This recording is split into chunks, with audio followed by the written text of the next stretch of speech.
নমস্কার বন্ধুরা, বাঙালি রান্নাঘরে আপনাদের স্বাগত। বন্ধুরা, আমি চিচিঙ্গা নিয়ে নিয়েছি। আমি আজকে চিচিঙ্গা ভাজা করব। আপনারা পুরো ভিডিওটা দেখুন। আমি কেটে ধুয়ে নিয়েছি। কড়াইতে তেল দিয়ে দেবো। তেলের উপর দিয়ে দেবো শুকনো লঙ্কা আর সর্ষে। এবার চিচিঙ্গাগুলো দিয়ে দেবো।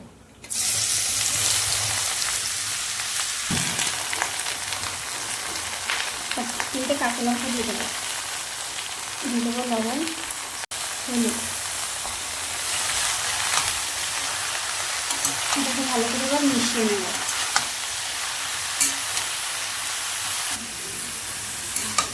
আমি চিচিঙ্গাটাকে ভালো করে নাড়িয়ে নিয়েছি। এবার ঢাকা দিয়ে দেবো। ঢাকাটা খুলে নেব। ঢাকাটা খুলে ভালো করে নাড়িয়ে নেব। চিচিঙ্গাটা ভালো করে নাড়িয়ে নিয়েছি। এবার স্বাদ মতো একটু চিনি দিয়ে দেবো।